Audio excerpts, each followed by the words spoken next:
Welcome back, and now for the news in detail. We begin with the Organization of Islamic Cooperation, which has rejected US President Donald Trump's Middle East peace plan. In a statement following a ministerial meeting in Jeddah, the 57-member OIC called on all the member states not to engage with this plan. It also directed the member states not to cooperate with the US administration in implementing the plan in any form. The UN Security Council is also scheduled to meet on the 10th of February to discuss the plan. Palestinian President Mahmoud Abbas will also attend the meeting. Meanwhile, Palestinians are holding protests across the occupied territory and other parts of the world against Israeli atrocities and Trump's plan. The death toll in China has risen to 360, more than a SARS epidemic of 2003. 3,000 new cases have been diagnosed, with over 17,000 are confirmed infected in the country. Outside China, there are 150 cases known and one person has died. This report has the details. Health workers with loudspeakers have been telling people not to leave their homes unless they absolutely have to. A scene from China's struggle to contain the new coronavirus. 8,000 doctors split into 68 medical teams are in Hubei province to contain the virus. As countries evacuate their citizens from China and test them, experts warn against ignoring no-symptom carriers. This is not very common, but there are cases. There must be a reason for administering the virus test to these people. In most cases, they have been in close contact with infected patients, or they have been to Wuhan, or in close contact with people who have been in Wuhan. A public health emergency has taken effect in the US, banning entry to any foreign national that recently visited China. Most people returning to their countries, however, are being kept in quarantine. Of these repatriated people, on the basis of health, 36 had symptoms on arrival and 16 returned to their countries. There are still about 20 people who are now on French soil and will remain in quarantine for 14 days. More countries are imposing travel restrictions to and from China, while an iPhone component manufacturer has moved production from China to India. In Wuhan itself, a 1,000-bed hospital built especially to treat the virus is ready to take its first patient after being constructed in only 8 days. China has accused the US of causing panic in its response to the deadly coronavirus outbreak. In a news briefing, Foreign Ministry spokesperson Hua Chunying said Washington's actions will only spread fear instead of offering assistance. She said the US was the first country to impose a travel ban on Chinese travelers and the first to suggest a partial withdrawal of its embassy staff. Hua said contrary to WHO's recommendations, developed countries like the US have taken the lead in imposing restrictions. The WHO has already warned that closing borders could accelerate the spread of the virus. Earlier, the US declared a public health emergency and denied entry to foreign nationals who had visited China in the past 2 weeks. Meanwhile, Thai doctors say they have had some success in treating the new coronavirus with a combination of flu and HIV medication. They say the treatment results in the rapid improvement in patient health within 48 hours. More in this report. The doctors at Rajaviti Hospital in Bangkok say they've used the novel treatment with several patients in their care. The method uses a mixture of the HIV drugs Lopanavir and Ritonavir and combines them with the flu drug Oseltamivir. This is the standard treatment that we have used with patients. It is a mixture of anti-HIV drugs and flu drug Oseltamivir, which China has been using and has cured Middle East respiratory syndrome. The mixture of both these treatments shows vast improvements within 48 hours after applying the treatment, and the results turns negative. Chinese doctors have already been using these separate drugs to treat the virus, but doctors at this hospital are the first to combine all three. Thailand has recorded 19 cases of the coronavirus. 8 people have since recovered and returned home. 11 others are still receiving treatment. Pakistanis stranded in China have started arriving in Islamabad as the government resumed flight operations to the virus-hit country. More in this report. Speaking alongside Chinese envoy to Pakistan, Yao Jing, in Islamabad, Prime Minister's advisor on health, Dr. Zafar Mirza, said none of the passengers that arrived in the country were suspected of having the coronavirus. He said those diagnosed by coronavirus in Wuhan must be treated there so the virus doesn't spread. It is our point of view and the World Health Organization's recommendation that in order to contain this virus from spreading worldwide, those affected must be treated in China. Chinese Ambassador Yao Jing thanked Pakistan for extending its support to the country during this difficult time. He said a large number of Pakistanis are present in China and they consider them their compatriots. Right now it's a global challenge, or we call untraditional challenge. And right now the Chinese experts, Chinese government and international medical experts and the international community are working very closely trying to find the vaccines, treatment, medicines, the reason behind this, and so on and so forth. The death toll in China has risen to 362, more than the 2003 SARS epidemic. Moving on to Turkey now, which says it has killed over 30 Syrian soldiers in retaliation to the government shelling of its posts in Idlib province. President Recep Tayyip Erdogan said the army hit 40 Syrian military targets in the attack. Earlier today, Ankara said 6 of its soldiers in Idlib were killed and 9 others were wounded in shelling by the Syrian army. Erdogan said Turkey has told Russia to stand aside in the escalating conflict. He said the military operation will continue until all targets are achieved. The operation is underway at the moment. Around 40 points are now the constant targets of our operation. According to initial indicators, there are 30 to 35 Syrians on the other side that have been neutralized. However, this is not the end. The operation continues as it was. We told our Russian counterparts especially, you are not our counterparts here. It is the regime directly. The people of the occupied Golan Heights have staged a general strike against Israel's aggressive and expansionist policy. This comes after a meeting of religious figures and dignitaries from the Golan at the town of Majdal Shams. Protesters say Israel is setting up wind turbines on agricultural land and confiscating their property. They say they will confront the plan and Israeli soldiers on the ground. The protesters accuse Israel of having an aggressive agenda and being an expansionist power. EU's foreign policy chief Joseph Borrell and Iran's foreign minister Javad Zarif held talks over the 2015 nuclear deal. Borrell's trip follows a spike in tensions between the US and Iran following the 3rd of January assassination of a top Iranian general in a US drone strike. The nuclear deal between Tehran and a group of world powers has been crumbling since US President Donald Trump withdrew from it in 2018. Washington has since stepped up sanctions and initiated a campaign of maximum pressure against Iran. Tehran has gradually stepped back from its own commitments under the deal. In Yemen, 7 critically ill people in need of medical care and their relatives have been flown out from the rebel-held capital, Sana'a. The WHO said the majority of the patients are women and children. The organization said the patients suffer from conditions such as aggressive forms of cancer and brain tumors. Others are in need of reconstructive surgeries. Earlier, UN Special Envoy to Yemen, Martin Griffiths, arrived in Sana'a to open a medical air bridge. The plan was launched by the government coalition in cooperation with the WHO. As per the plan, patients who cannot be treated in Yemen will be airlifted by the UN flights from Sana'a to hospitals in Jordan and Egypt. Griffiths also met Houthi leaders who said government strikes are holding back the chances of making peace. In Lebanon, demonstrators gathered in front of the U.S. Embassy in North Beirut to protest against Donald Trump's peace plan.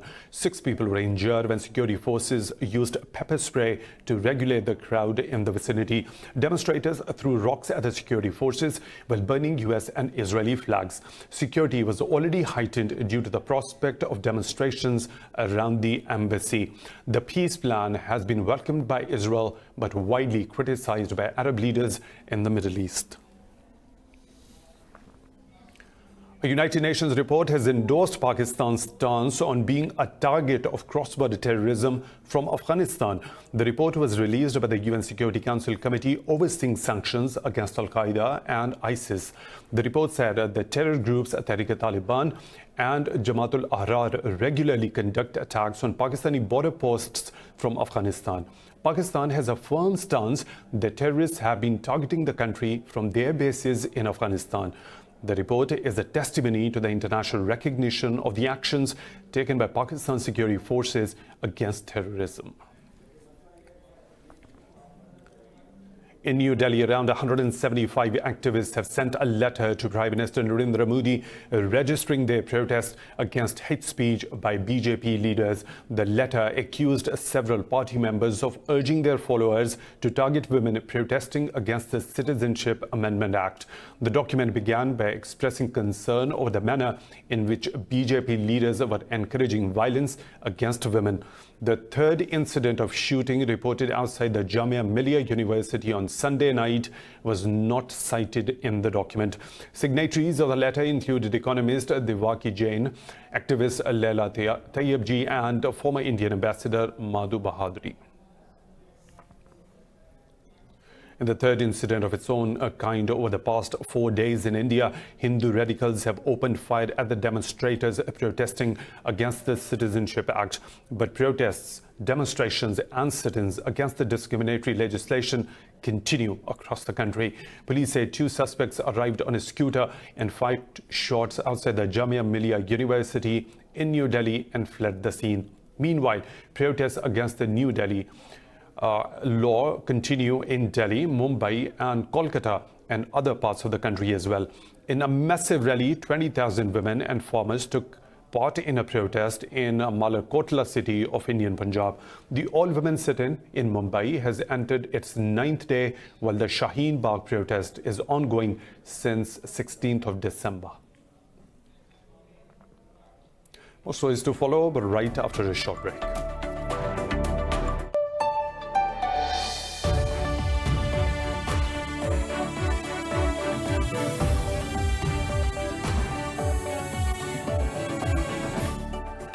Welcome back. Pakistan's Prime Minister Imran Khan has arrived in Malaysia on a 2-day official visit. The Prime Minister is scheduled to meet his Malaysian counterpart Mahathir Mohamad. In a statement, the Foreign Office said the 2 Prime Ministers will sign important agreements. The Prime Minister will also address an event organized by the Institute of Strategic and International Studies in Malaysia. He will also highlight human rights violations in occupied Kashmir. This is PM Khan's second visit to Malaysia since assuming office. The US has demanded evidence from the Taliban that they can and will reduce violence before signing a peace deal. Speaking in Uzbekistan, Secretary of State Mike Pompeo said a lot remains to be settled in the ongoing negotiations with the Taliban in Doha. Pompeo said the 2 sides almost reached a deal last time, but the Taliban couldn't demonstrate their will or capacity to reduce violent attacks. On Saturday, US envoy Zalmay Khalilzad also told Afghan President Ashraf Ghani in Kabul that no significant progress was made in talks with the Taliban. The US Secretary of State is on a tour of Central Asia to garner support for the Afghan peace process and America's Middle East peace plan. Russia's Foreign Minister Sergei Lavrov and ASEAN Secretary General Lim Jokhoe are set to hold talks on a strategic partnership in Moscow today. Russia's Foreign Ministry says Moscow will boost coordination at international and regional platforms. Spokesperson Maria Zakharova said the expansion of cooperation in trade, economic and humanitarian fields will be discussed. Zakharova said Moscow aims to pursue talks on joint efforts within the formation of the Greater Eurasian Partnership. The ministry said ASEAN states have directed over $4 billion of the accumulated investment into the Russian economy. Ukraine says it will press for higher compensation from Iran for families of the people killed in plane crash in Tehran on 8th of January. The Ukrainian International Airlines Boeing 737 was hit by a missile shortly after it took off in Tehran en route to Kiev. In an interview, President Volodymyr Zelensky said Iran immediately offered $80,000 for each family. He described the sum as paltry, saying he will press for more. Zelensky said Ukraine is still waiting for Iran to return the plane's black box data recorders. Meanwhile, Iran has refused to share further evidence from the investigation with Ukraine after an audio from the probe was leaked by Kiev. Britain's Prime Minister Boris Johnson says London wants a comprehensive free trade agreement similar to Canada's. Johnson set out his negotiating terms for trade talks with the European Union in a speech in London. The Prime Minister said the UK is not leaving the EU to undermine European standards. He said if the UK fails to succeed in getting a good deal, then the trade will have to be based on existing withdrawal agreement with the EU. We want a comprehensive free trade agreement similar to Canada's. But in the unlikely event that we do not succeed, then our trade will have to be based on our existing withdrawal agreement with the EU. Britain officially left the EU on 31st of January after 47 years of membership. The country is now gearing up to formally enter trade negotiations during a transition period. But experts are already calling the divorce deal a lose-lose for both the EU and the UK's economies. More in this report. The UK's economy slowed down to its weakest in over 7 years in November 2019, growing slightly over 0.5%. With the European Banking Authority headquarters moving from London to Paris, the struggling British economy is into uncharted post-Brexit waters. Economists fear the worst for the UK if it fails to negotiate favourable tariffs with the EU. We can see from the trade structure of the UK that it relies more on the EU market, so problems of the macroeconomy of the UK will emerge sooner than those of the EU's macroeconomy. On the other hand, with the divorce now official, the EU has lost the bloc's second largest economy. Many people think that no one benefits from Brexit. Many experts forecast that the economic development of the UK will slow down, and that in the next few years it will go down by 2% to 4%. The EU has also lost an important member. London has called for a Canada-style free trade agreement with the bloc and threatened to walk away if a similar deal is not agreed.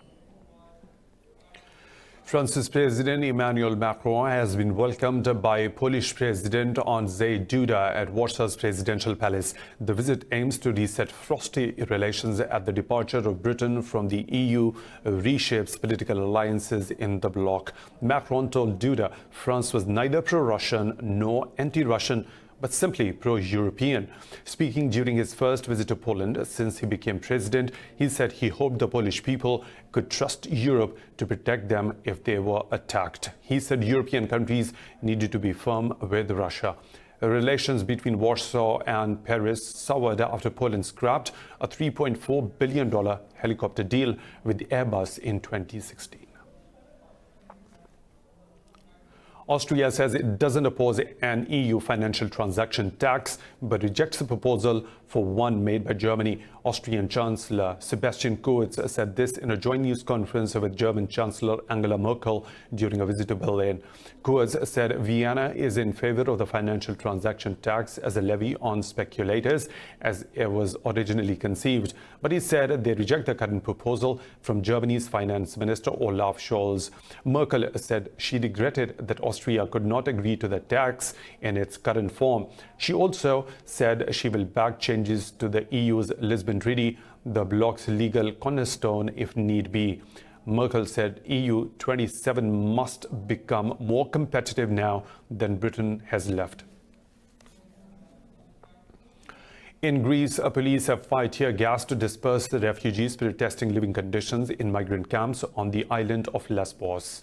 Protesters voiced concern about the slow pace at which asylum requests are being processed. Police said violence broke out as hundreds of people marched from the island's congested camps to the main town of Mytilene. The angry protesters also included women and children. The protests come amid a government plan to transfer migrants of the island to the mainland. Lesbos Moria camp is one of the most congested as it is built for 3,000 people but is holding more than 19,000 people. In the U.S., the Democratic Party will kick off the 2020 presidential race in Iowa today. Party supporters will pick the candidates they want to face President Trump in November's presidential election. The favorite, Bernie Sanders, will clash with Joe Biden, while Elizabeth Warren and Pete Buttigieg expect to gain momentum. More in this report. The race for the White House will officially be underway tonight when Iowans cast their votes in the first presidential caucus. President Trump will be the unopposed Republican nominee, but Democratic nominees will have to fight through a crowded field of rivals. Vermont Senator Bernie Sanders is on a roll after peaking at the right time just before the Iowa caucus. Tomorrow night is the beginning. It is the beginning of the end for Donald Trump. The liberal left-leaning Sanders narrowly leads the polls, while centrist ex-Vice President Joe Biden is still a strong contender. Look, folks, the fact is that we're in a situation where every 4 years, democracy starts here in the state of Iowa, and it starts here in the state of Iowa. Victory in Iowa doesn't guarantee anyone the nomination, but it could give the winner a crucial shot in the arm. It's time for a short break. We'll be right back.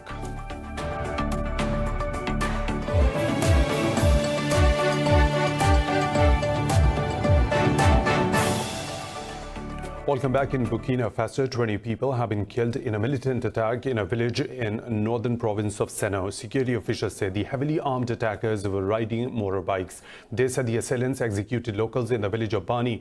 The attack comes less than a week after 39 people were killed in Somme province.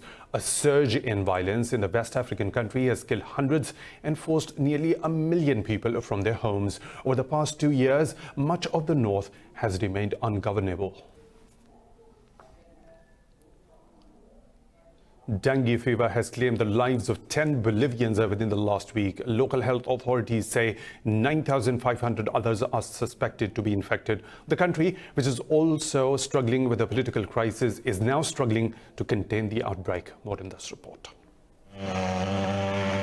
Bolivia was also struck by a dengue epidemic in 2009. 31,000 people were infected, out of which 18 people died. Now the disease is back and is already well on its way to reaching the same death toll.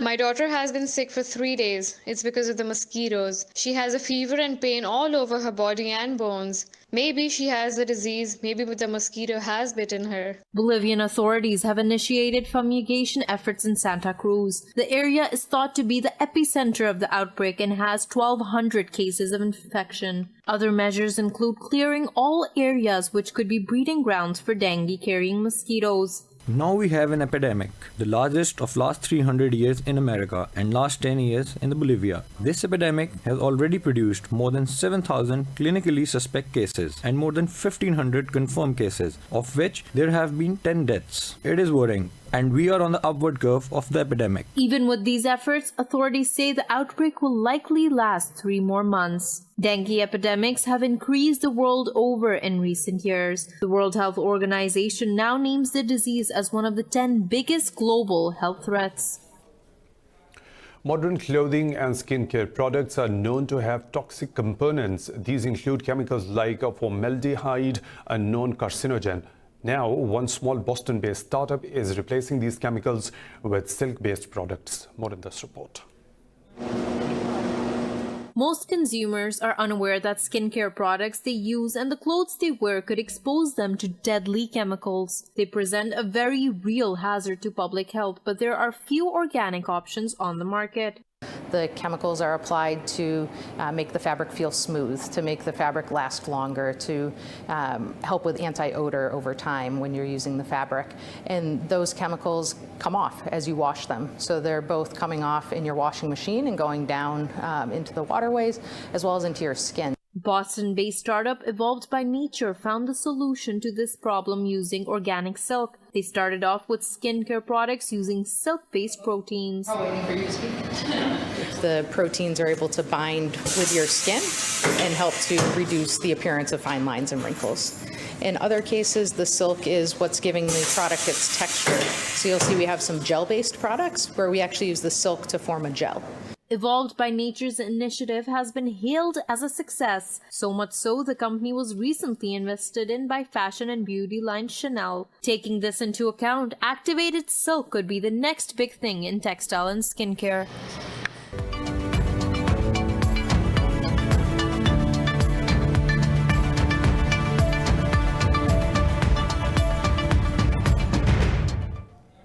Well, China's manufacturing activity has expanded at the slowest pace in 5 months in January as the fall in new orders dragged on production. According to the business media group Caixin Market, China's Purchasing Managers Index rose to nearly 51 points, more than forecast by economists. If the index falls below 50, it will indicate a contracting manufacturing activity in the country. On Friday, the National Bureau of Statistics said China's official PMI was 50 in January, an indication of stalled activity. NBS warned its survey doesn't reflect the impact of the new coronavirus that has further slowed down economic activity in the country. Wall Street stocks are trading higher following their worst week in 4 months due to growth concerns stemming from the coronavirus epidemic. All three major U.S. indices are trading higher. The Dow Jones Industrial Average is trading higher by more than 0.5%. The S&P 500 is trading higher by 0.75%, whereas the Nasdaq Composite Index is leading the Wall Street gains, trading higher by about 1%.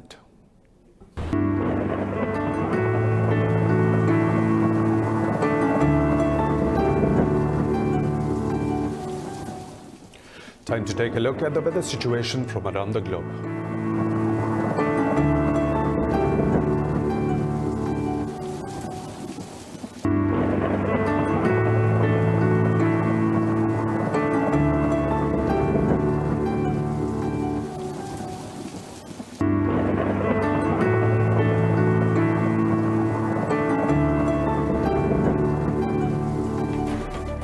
And that's all for now. For the latest updates, you can follow us on social media at Indus.news. Thanks for watching.